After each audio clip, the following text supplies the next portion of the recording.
Testing. There we go. Right, Okay. this is all staying in. Welcome to the Royal Gossip Podcast. How are you, Kate? I'm very well. I'll have that as Princess Kate. Thank you very much. Sorry. I apologise. And how are you, Lord Joe? I am fantastic. Let's just dive in, because we're going to stay on topic and be sensible. Good luck with that. Yeah, absolutely. Okay, so obviously, generally speaking, we're going to talk a lot of royal gossip and the stories of the day. But because we're starting out, I figured we'd do a roundup of everybody. So it's basically a winners and losers of the pandemic. Having said that, I know the pandemic's serious and a lot of people have really lost everything, but we're trying to have fun here. So just seemed like a good kicking off point to just go through everybody and see who's doing what. And who? And whom. Allegedly. The Queen, let's start at the top. Thank God she's got some sort of break. I mean, she would never have had a holiday like this under any other sort of circumstances, really. No. I think she's still on record as being the hardest working of all the royals. So, yes, it's good that she's got a bit of downtime. Mind you, she has to look at that ugly husband of hers, so that's not all a win-win for her. Dare you, he's extremely dashing. Yeah, absolutely. I mean, she's stuck at home, so to speak, but, you know, Windsor Castle's hardly hellish. And she has been on a Zoom call with some service people, so... Oh, you're doing better than me. I haven't mastered that yet. Yeah, so with it, and she seemed very perky and well, so that's fantastic. And I read that she's having Captain... Let me look at his name. Tom. Soon to be Sir, Captain Tom Moore, come to the castle. He's the 100-year-old serviceman who did 100 laps of his daughter's garden. So that's going to be fun for her. So that sort of indicates that she's going to go back to a very sort of limited contact, receiving people at the house kind of a set of duties, I guess. Yes, I read that she was going to knight him with her father's sword. Was that correct? Yes. So he's getting the full treatment from her, which is cute. I'm sure, hopefully they both survive long enough for that to happen. Well, I think he's already achieved what all of us have hoped for and met Bex. So. Oh, really? Yes, he met Beckham. So that happened a couple of days ago now. So, I mean, how can you top that? Well, with the Queen, I guess. And, of course, the biggest loser out of this whole thing is Prince Philip. He is in a waking nightmare now. Why do you say that? Because he has to put up with the Queen. Now, we all love and respect the Queen, but I'm not married to her for 100 years. Now, he was living the dream of men of a certain age, which is to be left the fuck alone forever. And he was out there at the farm, having with lunch. His girlfriend? What? You know. No. He's got a permanent... No. Yes. Haven't you seen her? I've forgotten what her name is. The blonde bit that's always photographed with him off to the side. Okay, well, I learned something.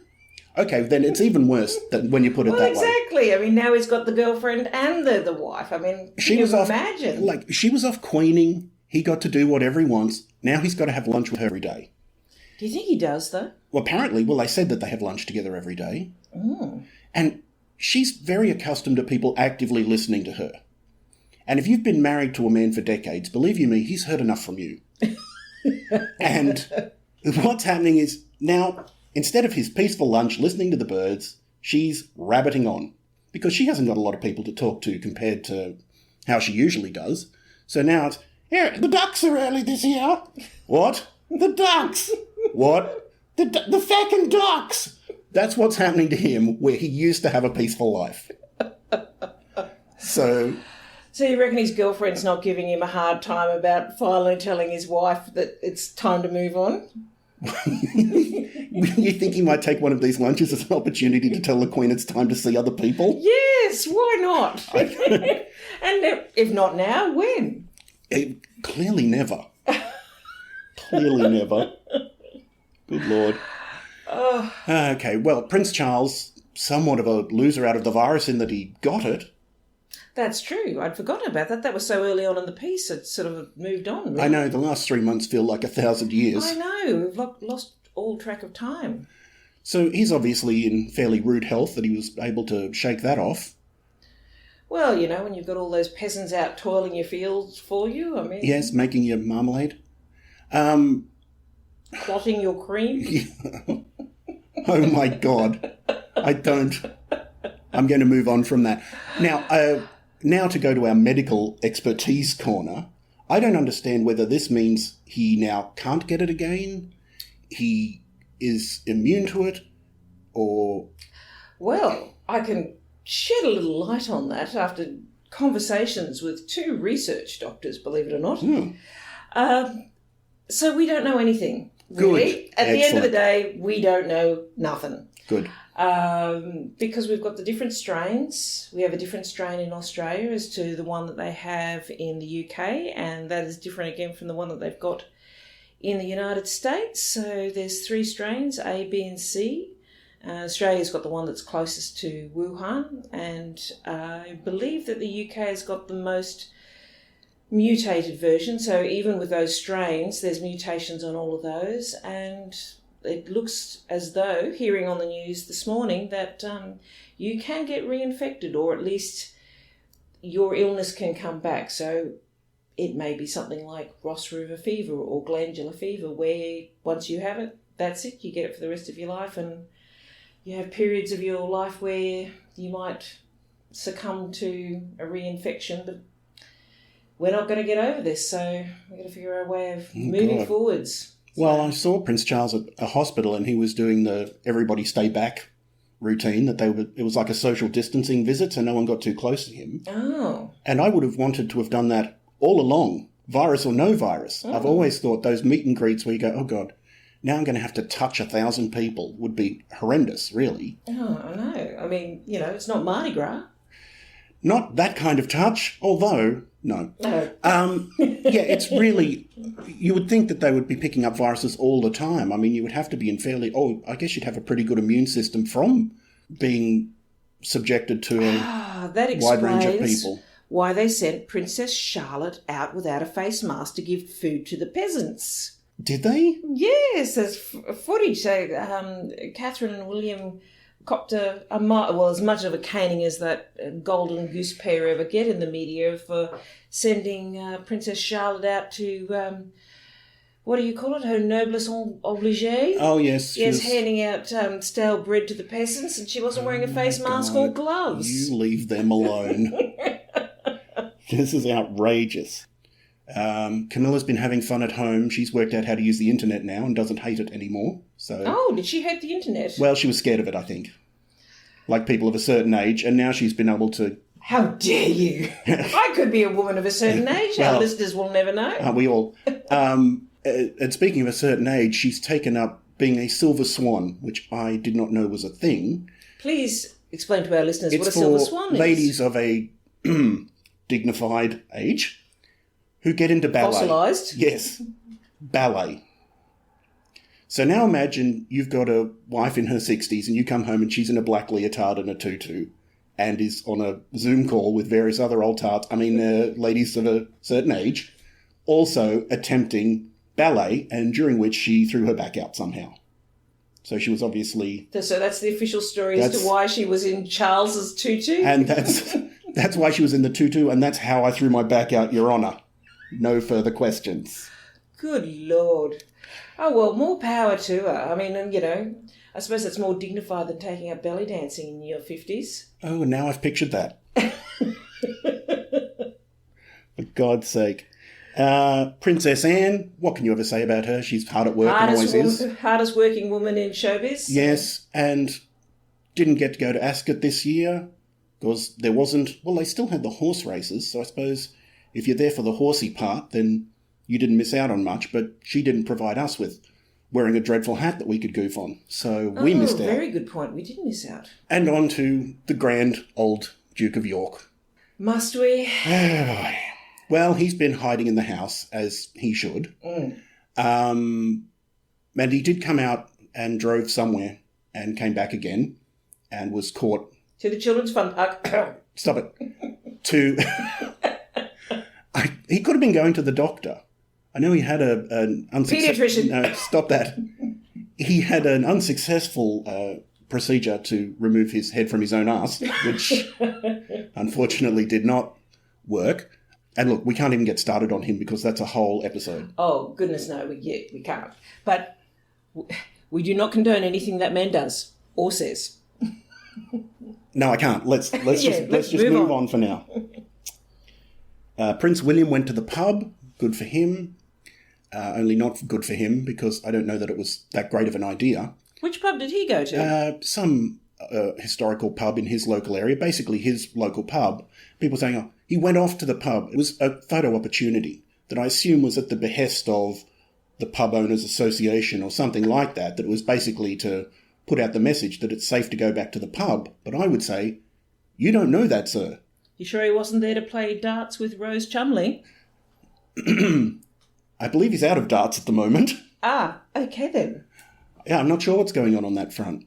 But again, that's another whole episode. Yeah, I don't know that he should be encouraging people to go out to the pub because we don't know that won't backfire. But maybe he was put on the spot. And, you know, if someone from the association says, oh, can you please come to the pub and show people that we're Should I in business? go to the pub and risk COVID-19 or sit at home with the anorexic wife eating a Rice Krispie? You leave her alone. And the 3 kids I barely know. You... We don't know that. They're probably having a blissful time at home. Of course they are. She's struggling homeschooling her children and fitting in her 8 hours a day of exercise and... My God, she is... Triscuit eating. She is incredibly thin. It's crazy. It is. Beatrice is still doing bugger all, so nothing... Well, I'm being mean. She's also done charity calls and stuff from the house, so she's doing as much as she ever does. Charity calls from the house? Tell me. Oh, yeah, she's been on group calls with the charities that she has patronages with. So she has patronages? Yes, she's doing things, as is usually. They both do stuff. No, you didn't comment on my Princess Eugenie's Walk of Shame outfit this morning. I do love it. I love a fur coat at any time of the day. For the listeners who don't have the benefit of knowing what I'm wearing an ankle-length faux fur coat, a tiara and a strand of pearls, and I looked like I was doing the Princess Eugenie Walk of Shame from the car this morning. And right. The joggers around Lord Joe's house. And I'm really embarrassed because, I mean, what are the odds that we would wear the same outfit? I know. I should have called ahead. Beatrice, she has postponed this wedding, and I don't know why, because she is one of the major winners out of the COVID, and I'll tell you why. I know.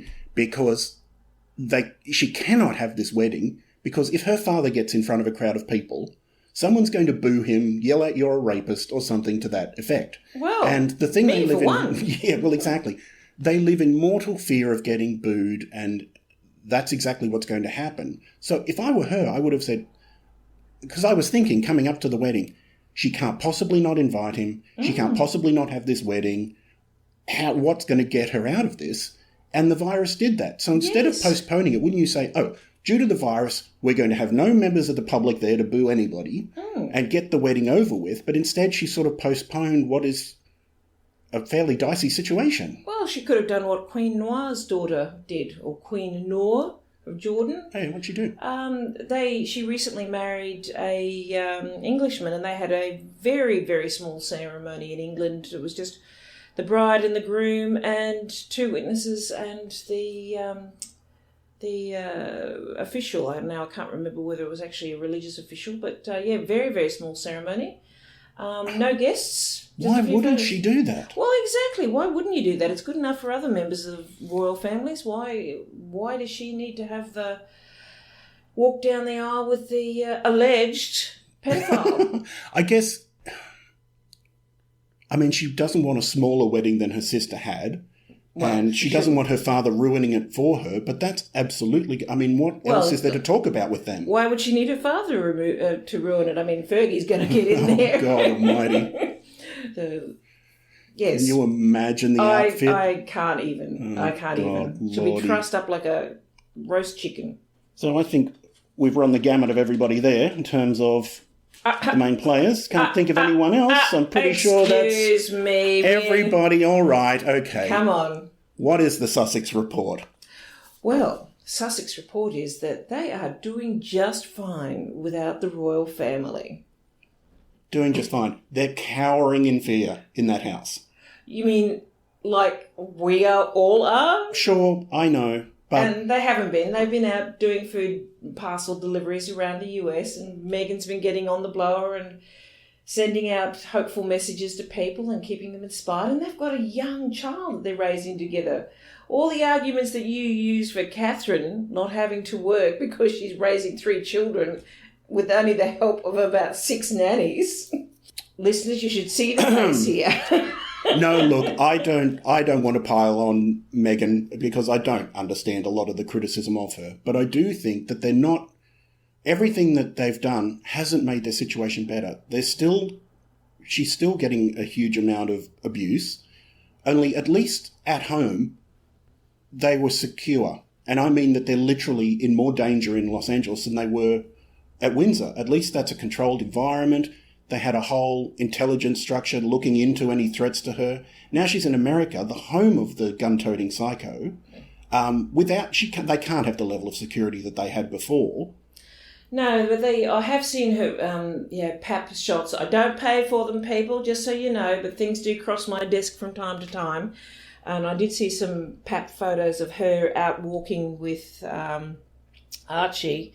And, well, obviously he's not walking yet, but he was strapped to her chest and she had 2 security guards behind her and one assumes one in front of her. So that seems to be more than Catherine gets when she's jogging around the park, for her 8th hour of running and eating a rice cracker. Right. And, of course, we know what Harry's doing, which is whatever he's told to do. Oh, I can't believe you would say that. Yes. Okay. So, we watched Meghan's speech. She's done a couple of inspiring speeches. Obviously, it has to be said she's a great public speaker and a great advocate for anything she's talking about because you can actually listen to her without nodding off, which isn't a skill that's... And at least she can concentrate without having to read, 1 page of notes and, lose track like Kate. Oh, my God. When was the last time you ever saw Catherine do a speech off the cuff without having to, quote, read copious amounts of notes in front of her? I'm not sure she knows what day it is. Listen, if you'd eaten 1 boiled egg in the last 3 weeks, you'd be delirious as well, okay? Leave her alone. Oh, my goodness. Oh, my goodness. This is absolutely outrageous. Phone in now, listeners, whether you're Team Kate or Team Meghan. Drag us into that. And I'm not Team anybody, but I worry about Harry and Meg. I don't think that this is a sustainable situation with them in LA. It's not a good town to be internationally notorious and be the target of psychos, which she is. I think she was more of a target of in terms of just absolute lunatic behaviour. I mean, one of the reasons I got off Twitter, the reason I got off Twitter of both my accounts was just the absolute level of psychotic abuse coming out of the UK against Meghan. And realistically, no one knows any more than anybody else about what's going on over there apart from members of the royal family. And there'd be just all these ridiculous things being said every day and people threatening others, threatening people with court action, violence. Samantha Markle getting involved in ongoing Twitter wars every day, and she's got about 30 accounts and 6 devices that she logs into. So there's that's like a whole week's worth of episodes just there if we give her any play. I think Samantha has so many accounts. At one point she's going to get confused and start arguing with herself on there. I'm pretty certain she has done that. I did get into an argument with Samantha in one of her fake accounts and, that was interesting. Yeah, and you can tell it's her by her lack of English skills. She has possibly the most appalling grammar usage I've ever seen of anybody on the Twitter, and there's a big competition for that. But I'm not alleging that it's the homemade hooch that she stores underneath her bed or that she's buying prescription medication, from the local VA hospital. Look, she doesn't need to do that. In her defence, she's a total moron. That's true. That is true. But I suppose we could go into a whole episode. Oh, that is, That again, that's a whole other show, Oprah. That's the roundup of who's done well and who's done not well out of the COVID. We don't want to keep you here all day, so we'll go into the story roundup. So I've got a few Stories Excellent. that are absolutely true that I'll just get you to respond unto. Oh dear, so listeners, in case you're not aware, we don't rehearse any of this, so this is all live and unscripted. Now, and I have to say, this isn't like The Onion. These are real newspaper stories. All right, so I'm hearing these for the first time. The Daily Mirror. The Queen selling own homemade gin after losing £30 million in coronavirus crisis.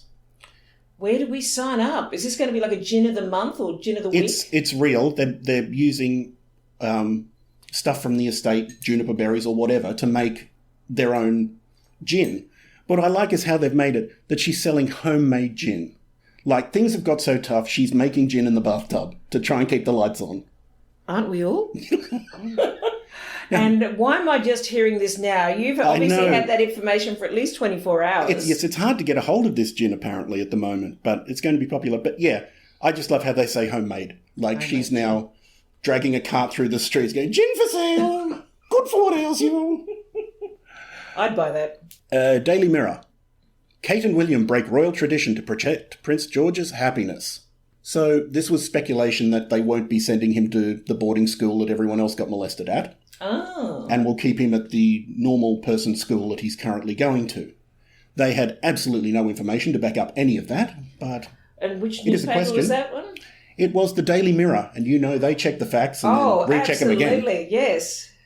And then disregard them. Yes. The Sun. Oh, good Lord. All caps, turned his back on us. Prince Harry blasted as complete idiot over his Commonwealth comments by army hero he worked with on PTSD campaign. What? Well, Harry and Meghan were on a call about some Commonwealth trust or something, and he insinuated that there are problematic elements to the history of the empire. Obviously, colonialism hasn't turned out great for everyone. Obviously, what he said was completely valid, that, there's problematic things that have happened in the course of the British Empire. Whether that was the right time and place for it, now I'm thinking about it, maybe it was about time somebody acknowledged something.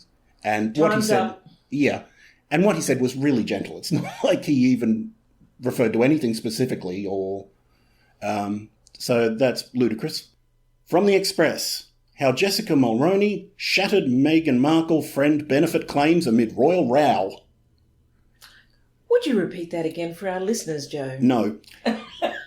Jessica Mulroney is Meghan's supposed best friend, and there were claims that she was benefiting from their friendship, but apparently her and her husband were offered a free jag, and they said no to that because of how it would look, and that they don't want to profit from the friendship. But apparently, her and Meghan are now no longer speaking. Now, she got into some sort of, she being this Jessica, Meghan's longtime friend / stylist, got into some sort of argument on Twitter with some Black Lives Matter person and said something problematic that's so boring it's not worth getting into. But then people started to cancel her, and her TV show was literally cancelled, so she got into a lot of trouble and got a lot of heat.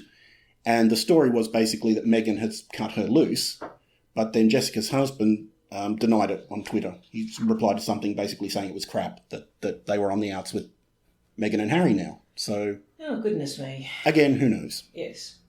Daily Mail. Exclusive. Archie needs a friend.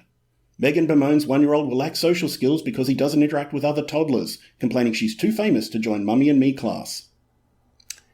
Which she is. And again, if they were at home at Windsor, there would be a controlled situation where he would have cousins and people who know how to act properly. But where can she go in LA with him and join a community? Excuse me, cousins? Exactly who in the royal family has a toddler that would associate with Meghan who's not a total bitch? Moving on, The Independent. Harry and Meghan's millennial oversharing is forcing the royals to be more transparent. It will be the monarchy's undoing.